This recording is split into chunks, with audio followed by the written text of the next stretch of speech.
Hello नमस्कार, कैसे हैं आप सभी का एक बार पुनः स्वागत है हमारे एग्जाम सर्कल यूट्यूब चैनल पे। जैसे कि आप सभी ने कल हमारा वीडियो देखा था, बिहार पुलिस से रिलेटेड हमने साइंस का सीरीज स्टार्ट किया है, जिसमें मैंने बोला था कि 100 क्वेश्चन का एमसीक्यू होगा जो सीरीज होगा, लेकिन टेक्निकल प्रॉब्लम की वजह से वह 80 क्वेश्चन तक ही रिकॉर्ड हो पाया था और आज उसको पुनः हम लोग 100 क्वेश्चन तक पूरा करेंगे। लेकिन उसका पार्ट बोले तो उसका पार्ट सेकेंड आज होगा और पुनः हम लोग इसको देखते हैं। इसके बाद हम सेकंड पार्ट का कल लेके आएंगे आपके बीच में, सेकंड पार्ट का, उसमें भी 100 क्वेश्चन होगा। तो चलिए सबसे पहला क्वेश्चन देखते हैं, सही कथन को चुने। देखिए इसमें से सही कथन को चुनना है तो पहला क्वेश्चन ये बोलता है, पहला ऑप्शन है पदार्थ पंच तत्वों से बना है, जो कि बिल्कुल गलत है। पदार्थ के कणों के बीच कोई रिक्त स्थान नहीं होता है, जबकि मैंने आपको कल बताया था कि जो पदार्थ के कण होते हैं उनके बीच रिक्त स्थान होता है और उन रिक्त स्थानों के बीच एक आकर्षण बल काम करता है, जिसको हम लोग बोलते हैं अंतर आणविक बल बोलते हैं। तो ये आपका ऑप्शन भी क्या हो जाएगा, गलत हो जाएगा। अब पदार्थ कणों से मिलकर बना है, पदार्थ के कणों के बीच कोई विकर्षण होता, पदार्थ के कणों के बीच विकर्षण होता है। विकर्षण आकर्षण के विपरीत होता है विकर्षण, यानी पदार्थ के कणों के बीच विकर्षण नहीं होता है बल्कि आकर्षण होता है। तो इनमें से कौन सा कथन सही होगा, ऑप्शन सी सही होगा। चलिए हम अगला क्वेश्चन लेते हैं। अगला क्वेश्चन हमारा है, कौन सा कथन सही नहीं है। तो एक बार आप पढ़िए, ठोस के कण स्थिर होते हैं और द्रव के गतिशील होते हैं, बिल्कुल सही है। वाष्पीकरण से गर्मी पैदा होती है, जबकि हमने बोला था कल वाष्पीकरण से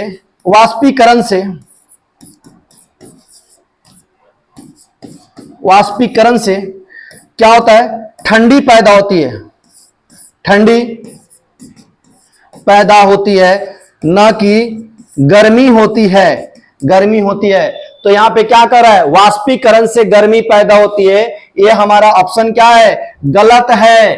तो कौन इसमें बोल रहा है, ये भी गलत है। सही कथन का चयन करें। पदार्थ के कणों के बीच परस्पर आकर्षण बल होता है, यानी दो कणों के बीच आकर्षण होता है, तो ये भी हमारा गलत, फर्स्ट वाला भी गलत, सॉरी इसमें सही नहीं है, चूज करना है। तो आकर्षण, तो हमारा सही कौन सा है, बी जो है यह सही नहीं है, यानी बी जो है गलत है। सी भी हमारा सही है और हमारा ए भी सही है, लेकिन बी गलत है, क्योंकि वाष्पीकरण से गर्मी पैदा होती है, नहीं ठंडी पैदा होती है।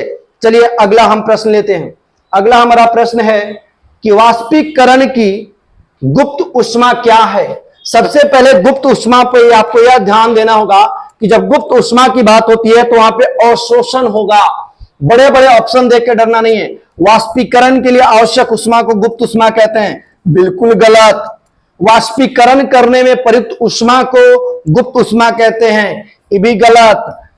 वाष्पीकरण की क्रिया में मुक्त होने वाली गुप्त ऊष्मा, ये भी गलत है। क्वथनांक पर 1 केजी द्रव को वाष्पित होने में अवशोषित ऊष्मा को हम क्या कहते हैं, अवशोषित ऊष्मा को ही हम कहते हैं गुप्त ऊष्मा, यानी लेटेंट हीट कहते हैं। चलिए अगला प्रश्न हम लेते हैं। इस प्रकार हमारा डी सही हुआ। अगला प्रश्न हम लेते हैं कि किस पदार्थ के आकृति और आयतन दोनों अनिश्चित होते हैं। जैसे कि हमने कल भी देखा था, याद हो तो ठोस, जो ठोस होता है उसका आकृति और आयतन, आयतन क्या होता है, दोनों निश्चित होता है, निश्चित होता है।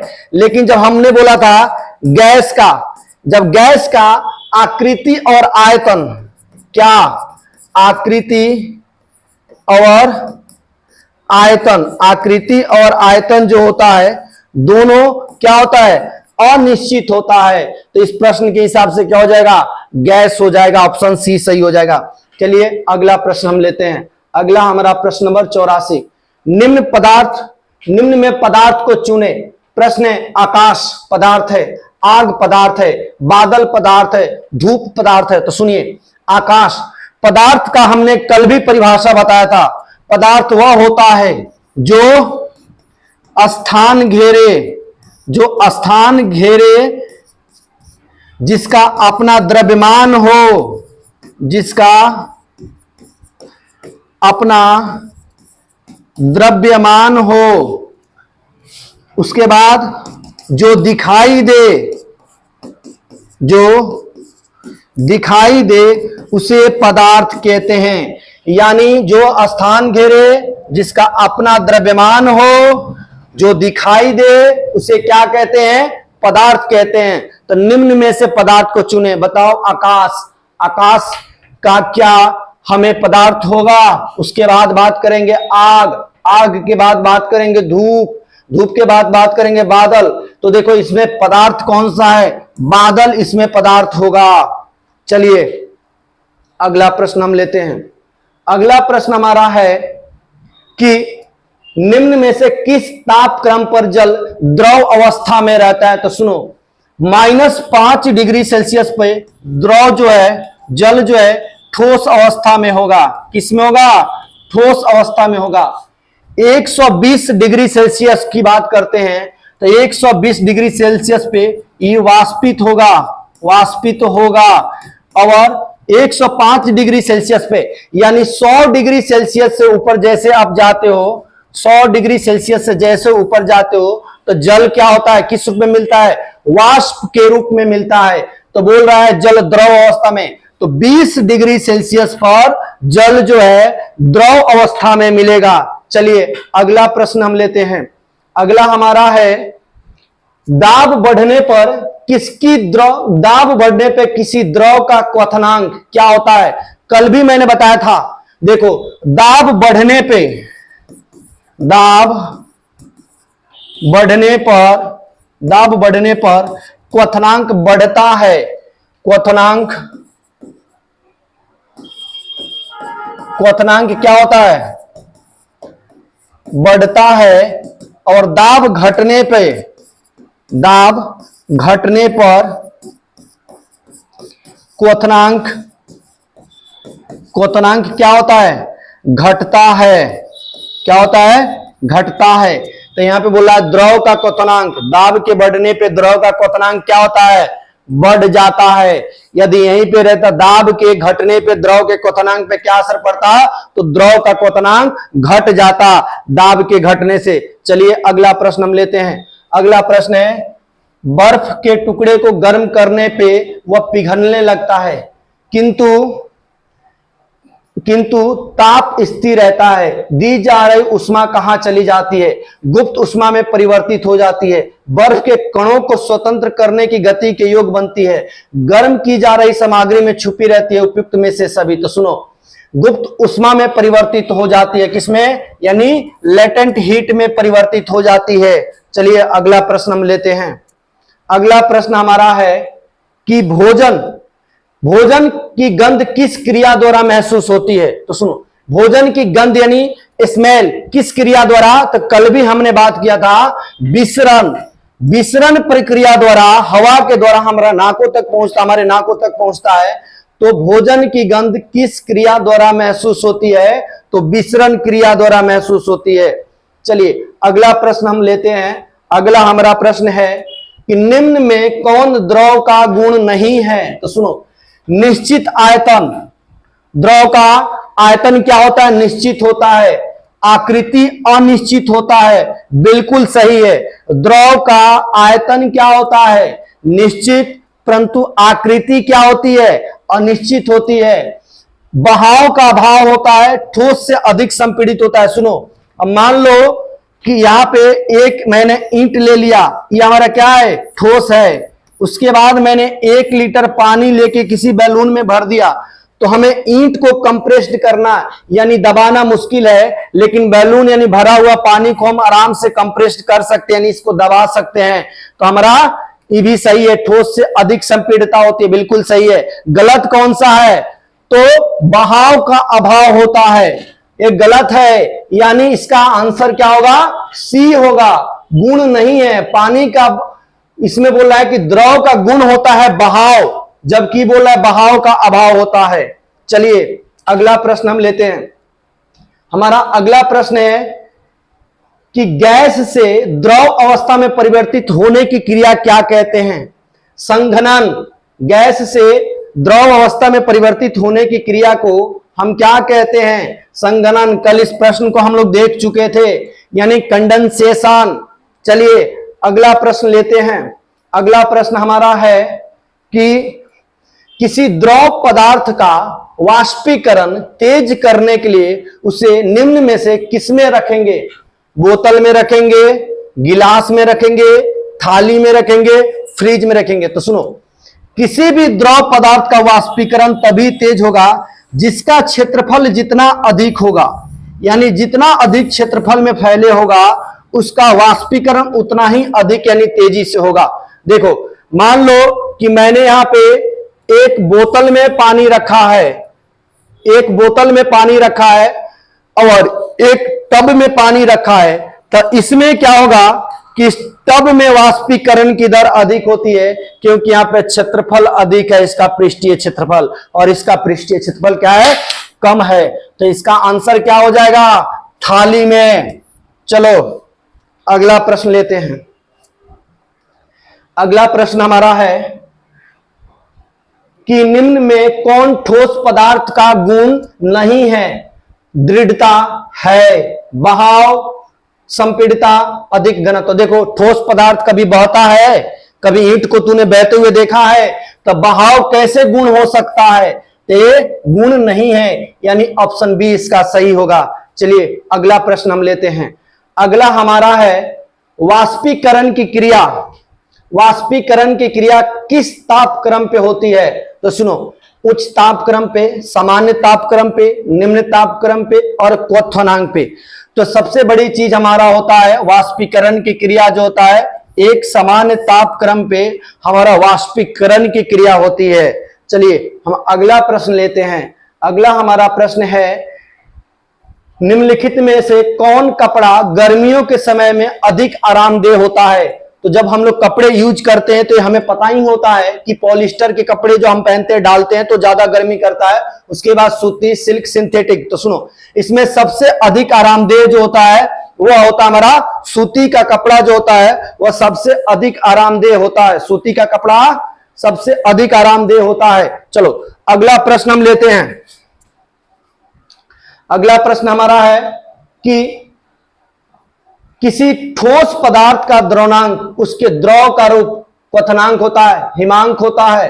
क्वथनांक या हिमांक हो सकता है, वाष्पन हो सकता है। सुनो, किसी ठोस पदार्थ का द्रवणांक उसके द्रव रूप का, यानी द्रवणांक जो होता है, खास करके देखो हिमांक इसका क्या हो जाएगा, यानी द्रव रूप का द्रवणांक की जब बात करते हैं तो हिमांक होता है।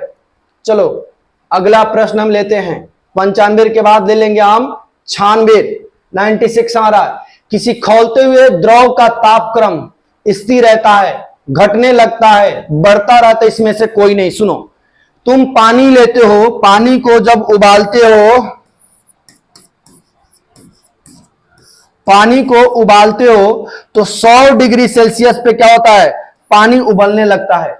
100 डिग्री सेल्सियस के बाद भी यदि तुम पानी को गर्म करते हो तो मान लो कि उसके बाद यदि तुम 100 डिग्री सेल्सियस पानी का टेम्परेचर जाने के बाद भी तुम उसको गर्म करते हो, तब भी पानी का टेम्परेचर 100 डिग्री सेल्सियस ही रहेगा। यानी किसी खौलते हुए द्रव का तापक्रम क्या रहता है? स्थिर रहता है, यानी बॉइलिंग पॉइंट पे पहुंचने के बाद कितना भी गर्म कर लो उतना ही रहेगा। चलो अगला प्रश्न हम लेते हैं। हमारा अगला प्रश्न है, सिलेंडर में भरा हुआ द्रवित पेट्रोलियम गैस क्या है? अरे इसके क्वेश्चन में ही आंसर है। देखो, द्रवित पेट्रोलियम गैस यानी एलपीजी, लिक्विफाइड पेट्रोलियम गैस। जब हम एलपीजी की बात करते हैं, सुनो एलपीजी, तुमको पता है एलपीजी जब सिलेंडर, एलपीजी सिलेंडर तुम उठाते हो तो तुम्हारा बढ़ जाता है बीपी। बी से होता है ब्यूटेन, पी से होता है प्रोपेन। यानी एलपीजी जो सिलेंडर होता है उसमें ब्यूटेन और प्रोपेन से मिलकर बना होता है। इसमें 75% क्या होता है? ब्यूटेन होता है और 25% क्या होता है? प्रोपेन होता है। यानी ब्यूटेन अधिक मात्रा में होता है। तो सिलेंडर से भरा हुआ द्रवित पेट्रोलियम गैस क्या है? एक द्रव है। चलो अगला प्रश्न लेते हैं। अगला हमारा है, प्लाज्मा पदार्थ की कौन सी अवस्था है? हमने देख लिया था चौथी अवस्था को, पदार्थ की चौथी अवस्था कौन सी? प्लाज्मा है। और पदार्थ की पांचवी अवस्था कौन सा है? बीईसी, बोस आइंस्टाइन कंडेंसेट, जो न्यूनतम ताप पे प्राप्त होता है। और प्लाज्मा जो है यह अधिकतम ताप पे प्राप्त होता है। यह पदार्थ की चौथी अवस्था है। चलिए अगला प्रश्न हम लेते हैं। अगला प्रश्न हमारा है, अगला प्रश्न है कि पदार्थ के कणों के बीच उपस्थित आकर्षण बल को क्या कहते हैं? अरे मैं बार बार कल से ही बोल रहा हूं, पदार्थ के दो कणों के बीच लगने वाले आकर्षण बल को हम अंतर आणविक बल बोलते हैं। क्या बोलते हैं? अंतर आणविक बल बोलते हैं। चलो अगला प्रश्न लो। अगला प्रश्न हमारा है, सही कथन का चयन करें। सही कथन, द्रव को गैस की अपेक्षा आसानी से संपीड़ित किया जा सकता है। सुनो, द्रव को गैस की अपेक्षा आसानी से संपीड़ित किया जा सकता है। गलत है। द्रव की अपेक्षा गैस आसानी से संपीड़ित होगा, न कि द्रव। चलो, गैसों का विसरण नहीं होता है किंतु द्रव का विसरण होता है, ये भी गलत है। ठोस पदार्थ की आकृति और उसके आयतन दोनों निश्चित होती है, बिल्कुल सही है। ठोस पदार्थ की आकृति और उसके आयतन दोनों क्या होते हैं? निश्चित होते हैं। चलो अगला प्रश्न हम लेते हैं। अगला प्रश्न हमारा हो जाएगा,